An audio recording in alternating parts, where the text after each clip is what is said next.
ꯃꯌꯥꯝꯒꯤ ꯅꯨꯡꯉꯥꯏꯅꯕꯒꯤꯗꯃꯛ ꯂꯩꯖꯔꯤꯕ ꯃꯈꯜ ꯃꯊꯦꯜ ꯃꯅꯤꯄꯨꯔ ꯆꯦꯅꯦꯜꯅ ꯃꯌꯥꯝꯕꯨ ꯏꯀꯣꯛꯅꯣꯟꯅ ꯈꯨꯔꯨꯝꯖꯔꯤ꯫ ꯉꯁꯤꯁꯨ ꯃꯌꯥꯝꯒꯤ ꯉꯥꯏꯍꯥꯛ ꯄꯣꯊꯥꯅꯕꯒꯤꯗꯃꯛꯇ ꯃꯃꯥꯡꯊꯛꯇ ꯊꯥꯒꯠꯆꯈ꯭ꯔꯕ ꯃꯅꯤꯄꯨꯔꯤ ꯍꯣꯔꯔ ꯁ꯭ꯇꯣꯔꯤ ꯏꯔꯣꯜ ꯅꯨꯡꯒꯤ ꯃꯃꯤ ꯍꯥꯏꯔꯤꯕ ꯋꯥꯔꯤ ꯑꯗꯨꯒꯤ ꯇꯔꯨꯛꯁꯨꯕ ꯇꯥꯡꯀꯛ ꯃꯌꯥꯝꯗ ꯈꯨꯗꯣꯜ ꯇꯝꯖꯔꯤ꯫ ꯑꯁꯨꯝꯅ ꯇꯧꯗꯨꯅ ꯍꯧꯖꯤꯛꯇꯤ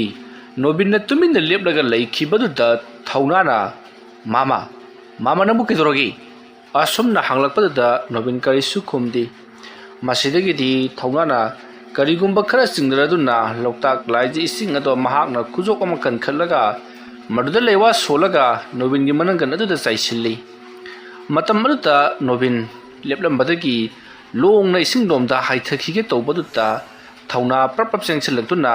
ꯅꯣꯕꯤꯟꯕꯨ ꯇꯥꯞ ꯂꯥꯎꯅ ꯀꯣꯟꯁꯤꯟꯗꯨꯅ ꯍꯤꯅꯨꯡ ꯑꯗꯨꯗ ꯇꯞꯅ ꯍꯤꯞꯍꯜꯂꯤ꯫ ꯑꯁꯨꯝꯅ ꯍꯤꯞꯍꯜꯂꯕ ꯃꯇꯨꯡꯗ ꯊꯧꯅꯥꯅ ꯅꯣꯕꯤꯟꯕꯨ ꯋꯥꯈꯜ ꯂꯥꯛꯅꯅꯕ ꯀꯟꯅ ꯍꯧꯗꯣꯔꯛꯂꯤ꯫ ꯃꯇꯝ ꯑꯗꯨꯗ ꯅꯣꯕꯤꯟꯁꯨ ꯋꯥꯈꯜ ꯂꯥꯛꯂꯗꯨꯅ ꯁꯣꯔ ꯃꯄꯤ ꯍꯣꯜꯂꯤ꯫ ꯑꯗꯨꯒ ꯊꯧꯅꯥꯗ ꯌꯦꯡꯂꯒ "ꯏꯕꯨꯡꯉꯣ ꯊꯧꯅꯥ, ꯃꯐꯝ ꯑꯁꯤꯗ ꯑꯩ ꯌꯥꯎꯕꯁꯤ ꯈꯨꯗꯣꯡ ꯀꯌꯥ ꯆꯥꯒꯗꯕ ꯃꯥꯟꯗ꯭ꯔꯦ꯫ ꯅꯪꯒꯤ ꯃꯥꯃꯕꯨ ꯂꯩꯍꯧꯔꯁꯤꯔꯣ?" ꯑꯗꯨꯝꯅ ꯍꯥꯏꯔꯛꯄ ꯑꯗꯨꯗ ꯍꯧꯖꯤꯛꯇꯤ ꯊꯧꯅꯥꯅ "ꯌꯥꯗꯦ ꯃꯥꯃꯥ, ꯍꯧꯖꯤꯛ ꯑꯩꯈꯣꯏ ꯊꯕꯛꯁꯤ ꯇꯧꯒꯗꯕ ꯈꯖꯤꯛꯇ ꯉꯥꯏꯔꯕꯅꯤ꯫ ꯂꯥꯏ ꯇꯤꯟ ꯈꯨꯔꯝ ꯊꯣꯛꯂꯒ ꯑꯩꯈꯣꯏꯅ ꯀꯔꯤꯒꯨꯝꯕ ꯈꯔ ꯇꯧꯗꯨꯅ ꯅꯝꯁꯤꯜꯍꯧꯗꯕ ꯇꯥꯔꯒꯗꯤ ꯍꯌꯦꯡ ꯃꯍꯥꯛ ꯁꯨꯡꯁꯣꯏ ꯁꯣꯏꯗꯅ ꯀꯪꯐꯥꯜꯗ ꯀꯥꯔꯛꯀꯗꯧꯔꯤ꯫ ꯑꯗꯨꯅ ꯀꯪꯐꯥꯜꯗ ꯀꯥꯔꯛꯇ꯭ꯔꯤꯉꯩ ꯃꯇꯝꯗ ꯃꯍꯥꯛꯄꯨ ꯑꯩꯈꯣꯏꯅ ꯅꯝꯁꯤꯜꯗꯨꯅ ꯊꯝꯍꯧꯒꯗꯕꯅꯤ꯫ ꯉꯁꯤ ꯑꯩꯈꯣꯏꯅ ꯆꯠꯂꯤꯕꯁꯤꯗꯤ ꯂꯥꯟꯐꯝ ꯑꯃ ꯅꯠꯇꯦ, ꯃꯍꯥꯛꯄꯨ ꯅꯝꯁꯤꯟꯗꯨꯅ ꯊꯝꯅꯕꯒꯤꯗꯃꯛꯇꯅꯤ꯫ ꯏꯁꯤꯡꯒꯤ ꯏꯃꯥꯏ ꯑꯁꯤꯗꯒꯤ ꯍꯦꯟꯇꯣꯔꯛꯄ ꯉꯝꯗꯅꯕꯒꯤꯗꯃꯛꯇ ꯇꯧꯔꯤꯕꯅꯤ꯫ ꯃꯔꯝ ꯑꯗꯨꯅ ꯃꯥꯃꯥ ꯀꯔꯤꯃꯠꯇ ꯅꯨꯡꯁꯥ ꯊꯤꯕꯤꯒꯅꯨ꯫ ꯍꯧꯖꯤꯛꯇꯤ ꯃꯐꯝ ꯑꯁꯤꯗ ꯂꯦꯡꯗꯅ ꯑꯗꯨꯃꯛ ꯂꯩꯕꯤꯌꯨ, ꯑꯩ ꯊꯣꯛꯄ ꯇꯧꯔꯒꯦ." ꯑꯁꯨꯝꯅ ꯍꯥꯏꯔꯝꯂꯒ ꯊꯧꯅꯥꯅ ꯅꯣꯕꯤꯟꯅ ꯇꯣꯡꯂꯤꯕ ꯍꯤ ꯑꯗꯨꯒꯤ ꯍꯤꯃꯥꯏ ꯑꯗꯨꯗ ꯃꯍꯥꯛꯅ ꯂꯩꯋꯥ ꯈꯔ ꯁꯣꯜꯂꯒ ꯃꯍꯥꯛꯅ ꯁꯨ ꯀꯥꯝꯁꯤꯜꯂꯤ꯫ ꯑꯗꯨꯒ ꯍꯤ ꯑꯗꯨꯒꯤ ꯍꯤꯕꯥꯟ ꯑꯗꯨꯗꯁꯨ ꯃꯍꯥꯛꯅ ꯈꯨꯄꯥꯛꯅ ꯄꯣꯞ ꯄꯣꯞ ꯍꯥꯏꯗꯨꯅ ꯑꯍꯨꯝꯂꯛ ꯊꯥꯔꯝꯂꯒ ꯍꯤꯕꯥꯟ ꯑꯅꯤ ꯑꯗꯨꯗ ꯂꯩꯋꯥ ꯈꯔꯁꯨ ꯁꯣꯜꯂꯝꯂꯤ꯫ ꯑꯗꯨꯒ ꯊꯧꯅꯥꯗꯤ ꯏꯁꯤꯡꯒꯤ ꯏꯃꯥꯏ ꯑꯗꯨ ꯃꯊꯛꯇꯨꯗ ꯂꯩꯕꯥꯛ ꯃꯊꯛꯇ ꯆꯠꯄꯒꯨꯝ ꯆꯠꯈꯤ꯫ ꯃꯗꯨ ꯎꯕꯗ ꯅꯣꯕꯤꯟꯗꯤ ꯄꯨꯡꯉꯛ ꯉꯛꯂꯤ꯫ "ꯏꯁ, ꯑꯁꯨꯛ ꯂꯨꯈ꯭ꯔꯕ ꯂꯣꯛꯇꯥꯛ ꯂꯥꯏꯖ ꯏꯔꯣꯜ ꯅꯨꯡ ꯑꯁꯤꯒꯤ ꯃꯊꯛ ꯑꯁꯤꯗ, ꯏꯁꯤꯡꯒꯤ ꯏꯃꯥꯏ ꯑꯁꯤꯗ ꯃꯈꯣꯡꯗ ꯂꯤꯛꯂꯥ ꯑꯃ ꯐꯥꯎꯕ ꯄꯛꯇꯕ ꯃꯈꯩ ꯏꯁꯤꯡ ꯃꯊꯛ ꯑꯁꯤꯗ ꯀꯌా ꯅꯨꯡꯉꯥꯏꯅ ꯆꯠꯈ꯭ꯔꯤꯕ, ꯀꯌꯥꯗ ꯍꯩꯈ꯭ꯔꯕ ꯃꯍꯩꯅꯣ?" ꯑꯁꯨꯝꯅ ꯈꯜꯂꯒ ꯌꯦꯡꯂꯒ ꯂꯩꯍꯧꯔꯤ꯫ ꯁꯣꯝꯗꯅ ꯊꯧꯅꯥ ꯄꯔꯞ ꯑꯁꯨꯝ ꯂꯥꯛꯄꯅ ꯃꯍꯥꯛꯅ ꯂꯥꯏ ꯈꯨꯔꯨꯝꯕ ꯄꯥꯝꯂꯤꯕ ꯃꯐꯝ ꯑꯗꯨ ꯌꯧꯁꯤꯜꯂꯛꯂꯕꯗ ꯏꯃꯥꯏ ꯑꯗꯨꯒꯤ ꯃꯊꯛꯇ ꯃꯍꯥꯛꯅ ꯄꯨꯔꯛꯂꯤꯕ ꯂꯥ ꯑꯗꯣ ꯇꯞꯅ ꯊꯝꯃꯤ꯫ ꯍꯧꯖꯤꯛ ꯏꯁꯤꯡꯒꯤ ꯏꯃꯥꯏ ꯑꯗꯨꯗ ꯂꯥ ꯑꯗꯣ ꯇꯞꯅ ꯇꯥꯎꯗꯨꯅ ꯂꯩꯔꯤ꯫ ꯍꯥꯏꯔꯤꯕ ꯂꯥ ꯑꯗꯨꯗ ꯃꯍꯥꯛꯅ ꯍꯩꯔꯥꯡ ꯂꯩꯔꯥꯡ ꯑꯃꯗꯤ ꯃꯍꯥꯛꯅ ꯄꯣꯔꯛꯄ ꯄꯣꯠꯂꯝ ꯆꯩꯔꯝ ꯄꯨꯝꯅꯃꯛ ꯊꯦꯡꯗꯨꯅ ꯊꯝꯂꯒ ꯃꯍꯥꯛꯅ ꯈꯨꯕꯥꯛ ꯑꯍꯨꯝꯂꯛ ꯈꯨꯗꯨꯅ ꯍꯥꯏꯔꯤ, "ꯅꯍꯥꯛꯅ ꯃꯐꯝ ꯑꯁꯤꯗ ꯂꯥꯛꯅꯤꯡꯕ ꯑꯃꯗꯤ ꯇꯝꯅꯅꯤꯡꯕ ꯑꯀꯤ ꯑꯈꯪ ꯄꯤꯅꯤꯡꯕ ꯄꯨꯝꯅꯃꯛ ꯇꯧ꯫ ꯅꯍꯥꯛꯀꯤ ꯀꯨꯁꯤ ꯇꯧꯕꯗ ꯑꯩꯅ ꯀꯔꯤꯁꯨ ꯍꯥꯏꯔꯣꯏ꯫ ꯑꯗꯨꯒ ꯅꯍꯥꯛꯅ ꯀꯔꯤꯒꯨꯝꯕꯗ ꯃꯐꯝ ꯑꯁꯤꯗꯒꯤ ꯀꯥꯈꯠꯂꯛꯇꯨꯅ ꯀꯪꯐꯥꯜꯂꯣꯝꯗ ꯅꯍꯥꯛꯅ ꯃꯤꯁꯤꯡꯕꯨ ꯑꯋꯥꯕ ꯄꯤꯕ ꯇꯥꯔꯒꯗꯤ ꯅꯍꯥꯛꯄꯨ ꯃꯇꯝ ꯆꯨꯞꯄꯒꯤ ꯑꯣꯏꯅ ꯑꯩꯅ ꯌꯥꯝꯅ ꯋꯥꯕ ꯃꯑꯣꯡꯗ ꯐꯥꯖꯤꯟꯗꯨꯅ ꯊꯝꯒꯗꯧꯔꯤꯕꯅꯤ꯫ ꯍꯥꯏꯔꯤꯕ ꯋꯥꯐꯝ ꯑꯁꯤ ꯅꯉꯣꯟꯗ ꯈꯪꯍꯟꯒꯦ ꯍꯥꯏꯗꯨꯅ ꯇꯧꯔꯤꯕꯅꯤ꯫ ꯑꯗꯨꯒ ꯅꯍꯥꯛꯀꯤ ꯆꯥꯛꯊꯥꯛꯁꯨ ꯑꯣꯏꯅ ꯄꯤꯔꯤꯕ ꯑꯁꯤꯅꯤ꯫ ꯃꯁꯤ ꯆꯥꯔꯒ ꯅꯍꯥꯛꯅ ꯀꯪꯐꯥꯜꯂꯣꯝꯗ ꯀꯥꯔꯛꯄ ꯌꯥꯔꯣꯏ." ꯑꯗꯨꯝꯅ ꯍꯥꯏꯔꯨꯕꯗꯨꯗ ꯈꯪꯍꯧꯗꯅ ꯂꯣꯛꯇꯥꯛꯀꯤ ꯂꯥꯏꯖ ꯃꯊꯛ ꯑꯗꯨꯗ ꯊꯥꯏꯅꯗꯨꯅ ꯊꯝꯂꯤꯕ ꯄꯣꯠꯂꯝ ꯆꯩꯔꯝꯁꯤꯡ ꯑꯗꯣ ꯂꯥꯏꯖ ꯏꯔꯨꯡꯗ ꯆꯨꯞ ꯂꯨꯞꯈꯤ꯫ ꯊꯧꯅꯥꯅ "ꯑꯩ, ꯄꯣꯠꯂꯝ ꯆꯩꯔꯝ ꯑꯗꯨꯕꯨ ꯂꯧꯕꯕꯨ ꯑꯗꯨꯛ ꯆꯣꯞꯅ ꯂꯧꯕ ꯍꯧꯅꯗꯦꯀꯣ." ꯑꯗꯨꯝꯅ ꯍꯥꯏꯔꯨꯕꯗꯨꯗ ꯍꯧꯖꯤꯛ ꯊꯧꯅꯥꯒꯤ ꯃꯥꯡꯗ ꯀꯠꯇꯨꯅ ꯊꯝꯂꯝꯕ ꯄꯣꯠꯂꯝ ꯆꯩꯔꯝ ꯏꯁꯤꯡꯗ ꯂꯨꯞꯈꯤꯕꯁꯤꯡ ꯑꯗꯨ ꯃꯇꯨꯝ ꯇꯥꯁꯤꯜꯂꯒ ꯅꯣꯡꯃꯗꯣꯊꯛꯇ ꯑꯃꯨꯛꯇꯪ ꯁꯥꯐꯨ ꯑꯃꯒ ꯂꯣꯏꯅꯅ ꯀꯥꯞꯈꯠꯂꯛꯂꯤ꯫ ꯑꯗꯨꯝꯅ ꯑꯆꯧꯕ ꯏꯄꯣꯝ ꯑꯃꯒ ꯂꯣꯏꯅꯅ ꯃꯊꯛꯂꯣꯝꯗ ꯄꯥꯏꯈꯠꯂꯛꯄ ꯑꯗꯨꯗ ꯊꯧꯅꯥꯁꯨ ꯃꯍꯥꯛꯅ ꯂꯦꯞꯂꯤꯕ ꯖꯒꯥ ꯑꯗꯣ ꯈꯖꯤꯛꯇꯪ ꯂꯦꯡꯈꯤꯕꯗꯨꯅ ꯄꯨꯊꯒꯦ ꯇꯧꯗꯨꯅ ꯏꯁꯤꯡ ꯑꯗꯨꯗ ꯈꯨꯔꯨ ꯐꯥꯎꯕ ꯖꯕꯨꯛ ꯂꯥꯎꯅ ꯄꯨꯊꯔꯤ꯫ ꯑꯁꯨꯝꯅ ꯖꯔ ꯂꯥꯎꯅ ꯄꯨꯊꯔꯛꯄ ꯑꯗꯨꯗ ꯊꯧꯅꯥꯗꯣ "ꯑꯣ, ꯅꯪ ꯍꯟꯕ ꯀꯧꯕ ꯂꯩꯇꯦꯗ ꯅꯪ. ꯑꯩꯅ ꯑꯁꯨꯛ ꯐꯖꯅ ꯍꯥꯏꯖꯕꯁꯤꯗ ꯅꯍꯥꯛꯅ ꯌꯥꯗ꯭ꯔꯕꯅꯤꯅ ꯐꯔꯦ꯫ ꯑꯗꯨ ꯑꯣꯏꯕ ꯇꯥꯔꯒꯗꯤ ꯅꯪ ꯑꯩꯅ ꯀꯔꯤ ꯇꯧꯕ ꯉꯝꯕꯒꯦ ꯍꯥꯏꯕꯗꯨ ꯌꯦꯡꯖꯔꯣꯀꯣ." ꯑꯁꯨꯝꯅ ꯍꯥꯏꯔꯝꯂꯒ ꯊꯧꯅꯥ ꯃꯍꯥꯛ ꯃꯨꯔꯨꯝ ꯂꯩꯋꯥ ꯈꯔ ꯁꯣꯜꯂꯒ ꯅꯤꯡꯒꯥꯡ ꯐꯝꯂꯒ ꯂꯩꯔꯤ꯫ ꯑꯁꯨꯝꯅ ꯂꯩꯔꯝꯕꯗꯒꯤꯗꯤ ꯍꯧꯖꯤꯛꯇꯤ ꯊꯧꯅꯥꯒꯤ ꯃꯃꯤꯠ ꯑꯗꯣ ꯍꯪꯒꯄꯥꯜ ꯃꯆꯨꯗ ꯃꯩꯒꯨꯝꯅ ꯉꯥꯡꯁꯤꯜꯂꯛꯇꯨꯅ ꯍꯧꯖꯤꯛꯇꯤ ꯌꯥꯝꯅ ꯁꯥꯎꯕꯒꯤ ꯁꯛꯇꯝ ꯑꯃꯗ ꯃꯃꯤꯠ ꯑꯗꯣ ꯄꯥꯡꯊꯣꯔꯛꯏ꯫ aduga mahagi khubak aduna ising imai mathak aduda khubak nga tamna thamlaga murum lewa khara solakpada mahagi makhutagi chaithokuna chakriba hangapal machugi mairik sing aduna loktak ke akoiba sinba thungkhri masidagidi loktak pat adugi akoibada kana amatan uba phangdaba mawongda maigi oiba sambal ama khajo thamkhrabani hairiba se nobinadi uba phangle adubu laitin gi mari makhong khangdaba maiba nataba mi singadi hairiba sambal se kana amatan urodori bani karigumbada loktak pat asida laitin gi oiba thabak thorom ama pangtholaklabasu loktak pat asigi torban da chengkhat khiba matamda mafam maduda dumak lehaugadori bani haibadi loktak asida dumak lehaugadori bani masigi matung haujikti amaiba thauna do mahak lai khurumbasu loraduna amaiba nobingi manak tamna parap lakli matawasumna amaiba nobingi manak ta lakko matamda amaiba nobin thauna bo he umakta da mahakna khurumlakli tawriba aduda thauna na karayori ma makanda sida bu khurumlakli basina adum na hairakpada nobinna nahakti thauna nakte nahakki da samanung da sangdu leiriba lairembi ima aduda ihakna khurumjabani haujikti lai khurumbasu lorabani yumda hanba yaragadro adum na hairakpada thauna na kudak asida aikoina halogadabani haujik mikup kharagi manungda loktak ki ising ase achoubai thak ipom amaga lonana mathi phonglakadoribani madawatai karisunate mafam masida saphongduna leiriba laimu asi haujik mai hauna saure aina loktak pat asigi akoibada maigi oiba sauraba sambal lama khajallaga thamkhiba asina mahake asauba sama kairabani maramasi damak mahak sodana saphonglakadori mahakpu aina tumnana ba haiduna sumlaga thanamlabani maramaduna mamaibani yamathuna yum jogtabu yadabani adum hairpada nobin su hiro jara holi matamada nobinna masa matupta ngakcheri karinoda asukuina loktak asida pisak piklingidagi lereklaba hi hormada suki matika haithoi singthoiraba ai makna asigi asuk nungai khraba amadi asung ningai oi khraba thagok asibu masibu karamna ubu phanglibano aina hi asi amuktang nowasna imaida korpana amuktang khak aduga hi asina selmana amuk toiba kanaga miyoi mari mangana hi asi lakna jiri inmugum seli adamna mathamoida khanjarabasu tawriba singasi thaunara taroklibani haibasi mahaksu khanglibani masidagi hi ado suhon hondrabasu nawoduna haifetang kolubada hi ado jiri cheli asumna tawduna mikupta nobingi leirai mathak hithangpham ado yoksilaklabada nobin hithangpham ado da thanamle aduga thaunasu mahaki khawpokchang ado da lakli mahana adumna chatkhiba ado nobin su yenglaga lehauri matam adu da nobinna thauna ki masada loktak lairembi ima ki sahum phangduna laitin ki maramda khara khangbasida mahakti kayada nungai jariba aduba ima gi mating pangwada punsi asi kathopa pamuroi ai yumda hallage asumna haramlaga nobin su mayum lomda dama hankhri thauna mayum yoshalaklabada mahak hi ado mahake hithangpham aduda thami masigi matungda mahak imunga changaktuna thong ado jejet lonselli masigi matung thauna su phamung aduda kakatuna mahak hipkhri asumni he hipkhibaga mahaki yum ado yamna kana nikpa horakli ipong ka do nilaklibani matamadu thauna su khangli yum mase tawlibasi loktak ising ase yamna ithak ipom hore haibasi asumna tawduna thaunana leiriba mafam madudagi yumlon amani kanaraga leiriba yum pareng sing aduda miyoi kana amata leitrabasu atopa mafam adagi yamna thapkhiba jaga singdasu yum marang kaina tadun leiribani makhoi singsu jaga amada haujik laimu thoktuna akanwa mawongda maiba amana tainari haibasi makhoi su pau taribani aduga haujik loktaga sidi ipom karakliba disu makhoi gi manak yokselaknabani asumna yumsing ado yamna kanna ipom kadron nikpa sida makhoi tumba yanadaduna mapanda tholaktuna kaino ngasi ki mawong asibu haduna makhoi mathang tholaktuna yingaribani somdana thaunadi tawriba sing ado karisu nasungduna mahakti adumak tumthakri aduga nakal amaromdana loktak adugi phum mathakta yum sadun leiriba miyoi sing adudi charang aduna leiribani ꯁꯣꯝꯗꯅ ꯀꯝꯗꯧꯔꯤ ꯄꯥꯟꯊꯣꯏꯕꯤ ꯌꯥꯝꯅ ꯅꯨꯡꯉꯥꯏꯅ ꯐꯃꯨꯡꯗ ꯇꯨꯝꯂꯒ ꯂꯩꯔꯤꯉꯩ ꯃꯍꯥꯛꯀꯤ ꯃꯅꯥꯛꯇ ꯅꯤꯄꯥ ꯑꯃ ꯂꯥꯛꯂꯦ ꯑꯗꯨꯒ ꯍꯥꯏꯔꯤ ꯏꯕꯦꯝꯃ ꯅꯈꯣꯏꯅ ꯍꯨꯔꯥꯟꯂꯨꯕ ꯂꯧꯔꯨꯔꯤꯕ ꯁꯅꯥꯒꯤ ꯈꯨꯖꯥꯏ ꯑꯗꯣ ꯍꯧꯖꯤꯛꯇꯤ ꯃꯗꯨ ꯐꯠꯇ꯭ꯔꯕ ꯇꯤꯃꯨ ꯂꯥꯏꯃꯨ ꯑꯃ ꯑꯣꯜꯂꯛꯂꯦꯗꯣ ꯑꯗꯨꯅ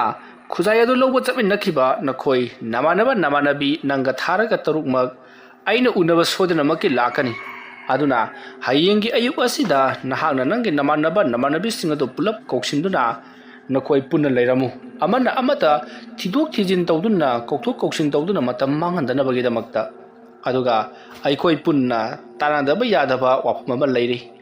ꯋꯥꯐꯝ ꯑꯁꯤ ꯇꯥꯟꯅꯍꯧꯗꯕ ꯇꯥꯔꯕꯗꯤ ꯑꯁꯨꯝ ꯁꯟꯗꯣꯔꯛꯇꯨꯅ ꯂꯩꯄꯥꯛ ꯑꯁꯤ ꯀꯥꯡꯈꯣꯡ ꯆꯥꯏꯒꯗꯧꯔꯤꯕꯅꯤ ꯃꯤꯁꯤ ꯃꯤꯅꯥꯅ ꯄꯤꯛ ꯊꯟꯒꯗꯧꯔꯤꯕꯅꯤ ꯑꯗꯨꯒ ꯂꯥꯏꯃꯨ ꯑꯁꯤꯒꯤ ꯃꯄꯥꯡꯒꯜꯁꯨ ꯍꯦꯟꯒꯠꯂꯛꯀꯗꯧꯔꯤꯕꯅꯤ ꯅꯈꯣꯏ ꯑꯊꯨꯕ ꯃꯇꯝꯗ ꯂꯣꯛꯇꯥꯛ ꯄꯥꯠꯇ ꯂꯥꯛꯀꯗꯕꯅꯤ ꯑꯩꯅ ꯍꯥꯏꯔꯤꯕꯁꯤ ꯁꯣꯏꯐꯗ꯭ꯔꯕꯅꯤ ꯀꯔꯤꯒꯨꯝꯕ ꯑꯩꯒꯤ ꯋꯥꯕꯨ ꯊꯧꯑꯣꯏꯗ꯭ꯔꯗꯨꯅ ꯅꯈꯣꯏꯅ ꯇꯤꯡꯈꯦꯠ ꯂꯥꯏꯈꯦꯠꯇꯨꯅ ꯂꯩꯊꯣꯛꯄ ꯊꯣꯛꯂꯕꯗꯤ ꯅꯈꯣꯏꯁꯨ ꯑꯊꯨꯕ ꯃꯇꯝꯗ ꯁꯣꯏꯗꯅꯃꯛꯀꯤ ꯑꯃ ꯅꯠꯇ꯭ꯔꯒ ꯑꯃ ꯇꯧꯗꯨꯅ ꯅꯊ꯭ꯋꯥꯏ ꯃꯥꯡꯒꯗꯧꯔꯤꯕꯅꯤ ꯐꯔꯦ ꯍꯌꯦꯡ ꯑꯌꯨꯛ ꯑꯉꯟꯕꯗ ꯑꯩꯅ ꯅꯪꯕꯨ ꯎꯅꯕꯒꯤꯗꯃꯛꯇ ꯁꯣꯏꯗꯅ ꯂꯥꯛꯀꯅꯤ ꯃꯇꯝ ꯑꯗꯨꯗ ꯅꯍꯥꯛꯅ ꯅꯪꯒꯤ ꯅꯃꯥꯟꯅꯕꯤ ꯃꯈꯣꯏ 5 ꯑꯗꯨꯁꯨ ꯀꯧꯁꯤꯟꯗꯨꯅ ꯅꯈꯣꯏ ꯄꯨꯟꯅ 3ꯃꯛ ꯂꯩꯔꯝꯃꯨꯀꯣ ꯑꯩ ꯆꯠꯂꯦ ꯑꯁꯨꯝꯅ ꯍꯥꯏꯔꯝꯂꯒ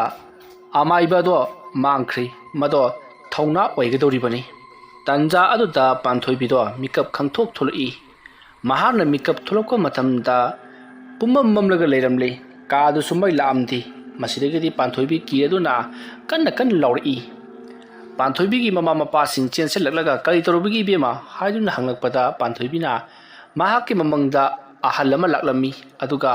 ꯃꯥꯏꯕꯅꯤ ꯍꯥꯏꯗꯨꯅꯁꯨ ꯇꯧꯏ ꯃꯍꯥꯛꯅ ꯍꯥꯏꯕꯗ ꯍꯌꯦꯡ ꯑꯩꯒꯤ ꯌꯨꯝ ꯑꯁꯤꯗ ꯑꯃꯥꯏꯕꯗꯣ ꯁꯣꯏꯗꯅ ꯂꯥꯛꯀꯅꯤ ꯑꯗꯨꯅ ꯑꯃꯔꯖꯤꯠ ꯔꯣꯃꯤ ꯑꯖꯤꯠ ꯑꯃꯗꯤ ꯔꯤꯅꯨꯕꯂꯥ ꯍꯦꯂꯦꯅꯥ ꯃꯈꯣꯏ ꯂꯣꯏꯅꯃꯛ ꯀꯧꯔꯒ ꯑꯩꯈꯣꯏ 3ꯃꯛ ꯂꯩꯔꯝꯃꯣ ꯍꯥꯏꯗꯨꯅ ꯍꯥꯏꯔꯤ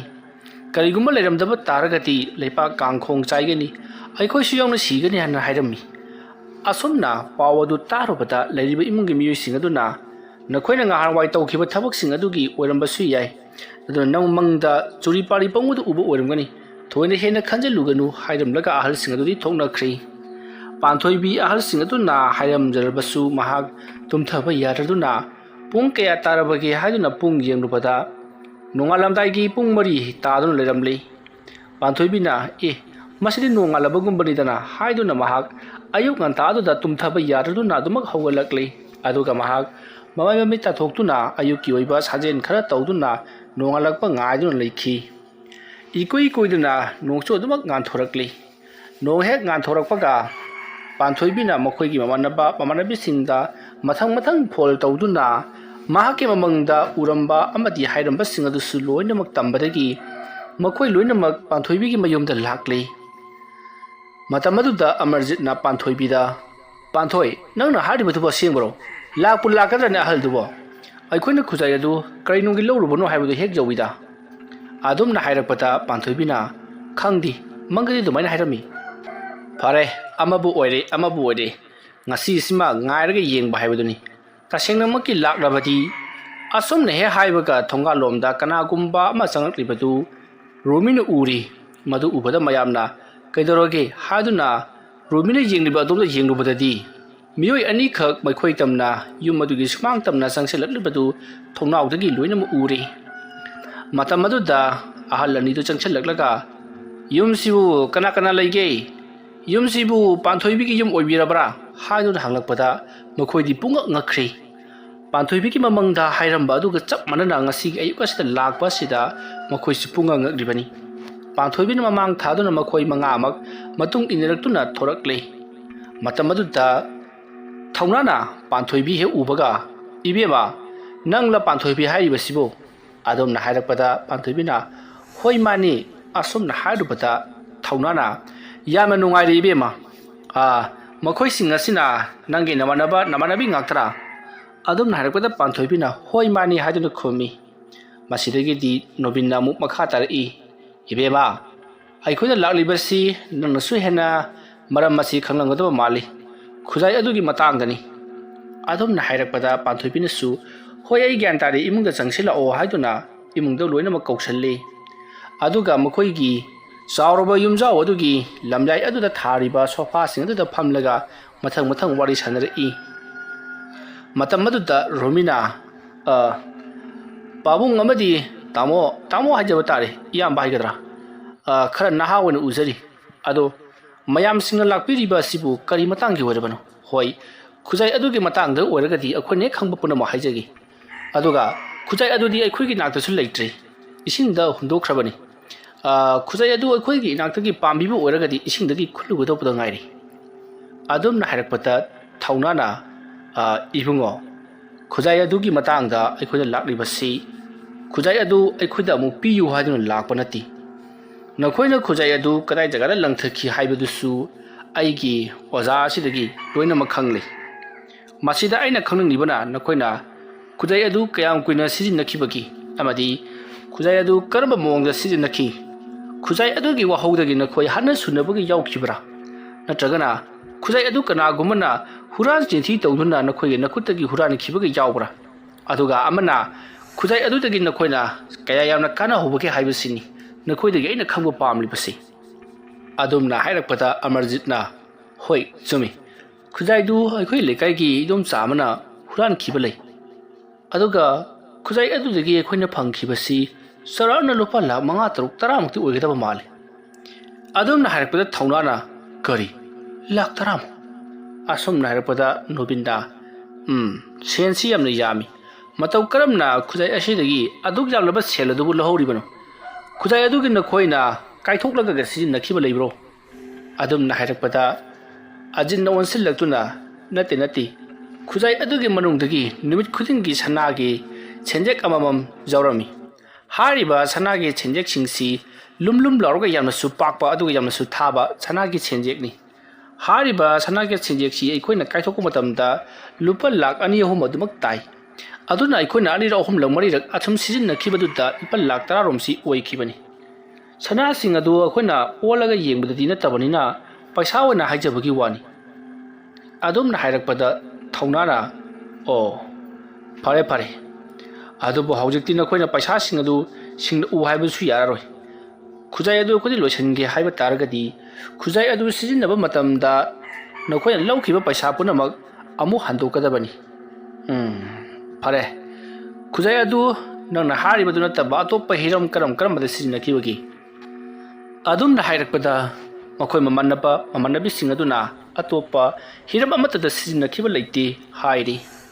aduduga kayam kuina sijinarakpaki haiduna hanglubada makhoina hapta ama ni sijinakhiba male hairi makhoi su kuirabanina kawri hairakpada thaunana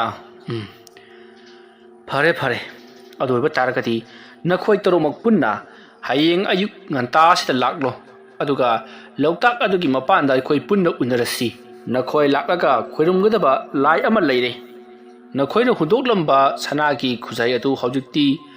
mami ama onduna timbu laimu onduna lautaki ironungda tindrun leire masina misibina thoktingai nakhoi yama thuna haye kilometer lakadabani adumna hairakpada makhoi mamanabi taruk aduna amaiba thongada hairi numit 15 taruk nigi akhoi lakpa ngamkhiroi hauji akhoi si achauba exam ama tharanabagi damakti yamna kanna lairik padaba yadaba aruba thabak khara leiri maram aduna akhoi numit kunni gi matungda laksagi hairi wafam adu tabada thonana hai tawgadori thabaga se ayu ngahaktang nine nakhoi da kalisu matam piroini aduna nakhoi yaragadi lakna bataw phare nakhoi su tare tara thungna khanakho adoga akhoi gi nakta lakpa haibadodi sodina make lao nakhoi ga paw phawna be yaba karino mobile number kaino amatang di piru asam na haibadagi romi gi mobile number roina pirakli masidagi di thauna amadi Nobin makhoi anisu mobile number adu puduna makhoi halakhi asam na tawduna hojikti amaiba thauna amadi Nobin chakhrabada makhoi mamanabi tarukodo wa khana hobi sachira kumsira haiduna karigumba chaturagana khujai adudagi timulaimu ole haiba pawma su tari timulaimu sing aduna akhoi bu hatrabadi akhoi karam tawgani aduna chatabana hena phagidoribra haiduna wa tanarakpada Amarjit na chatlubana hena phagidaba mali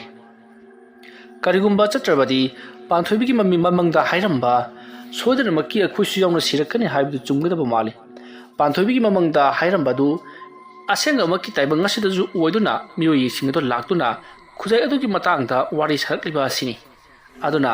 पांथोबिगी ममंगदा हाइरंखिबदु चुंगदबा माले अदुना अखोइ सिदिनैदा यामथुना अखोइ लौताक पाट अदुदा चतुना लाइ खुरुमनबा तौसी असुमना हाइनरदुना हौजिक्ति मखोइ तरुकदो हयेंग अयु अंगमदा लौताक चतपा हाइबदु यानखरि मसिगी मतुंग मखोइ तरुबगदो हयेंग चतनबा सेंबा साबा तौख्रबा मतुंग नुमिदांग वाइरम ओइसलक्ले थौना अमदी नोबिनसु वातानरी करिगुम्बा अंगांसिंग अदुना हाइबगी मतुंगिना हयेंगसे लाक्त्रबा नुमित कुन्निगी मतुंगा लाक्लबदी अचौबा वाथोक लांथोक अमदी मिसिबिना थोकदोरिबनी हौजिक अइखोइना नमसिनबा थंबा सुंगमलक्लरोय अदुना अइखोइ करि तौसिगे हाइबदु खनसी हाइदुना थौनाना नोबिनदा हाइरी मसिदगी नोबिनना लोकताक पासिदा लैरिबा लाइमुअसे नोमो नोमोगी मपांकल कनबा हेंजलक्ली अइना सुम खनबदा मरम अदुना अंगांसिंगदो यारगदी मखोइ लाक्पिरगदी हेना फगदी मतम अदुदा थौनाना फरे अमबो ओरे अइ करि तौसिगे हाइबदो अमुक्तंग खंजरुगिगे मामा अदुगा मामागा पुना थबगसे तौमिनरसी असोमना हाइरमलगा थौना मयुमलोमदा हलक्तुना महाके लोकतांगसिंग अदुदा लैखी असोमना तौदुना मतम अदु हौख्रबदा अहिंगी मतम ओइरक्ले मतम अदुदा थौनागी महाके लोकतांगसिंग अदुगी थोंगदो कनागुम्बा अमना कोकोक लाउना थिलई मसिदगी थौना सु हवलदुना कनानो हाइदुना थोंगदो हांगदुकलुबदा महांगना अंगकपा अमा उरी वारी असिगी तरुक सुबा तांकक मतंग असिदा लोइसिनजरी मथंगी तांकक सिंगदा करी कमदोरपगे हाइबदो मयाम पुन्ना मु गाइमिनरसी अदुगा वाफम अमना मयामदसु हाना हाइजख्री हौजिक्सि अइखोइगी युम कन्ना साबा मरम ओरगा यामना कन्ना लांगबगी मखोल ताबना मरम ओरगा रेकॉर्ड लौबदा खजितंग नुंगाइति अदुगा नोंग चिंगी फिबमसु फत्तबना रेकॉर्ड लौबा मतमदा नोंग ताबगी खोंजल ताबना मरम ओरगा खजितंग रेकॉर्ड लौबदा नुंगाइतबा हाइबदो ओइबना चांगनाइना वारी सिंगसि हापसबा ngamjadri maram aduna mayamna wari changnai sigidamakta warobidnaba hanna nolokna haijari mayambu aroibada amuka hanna khurumjari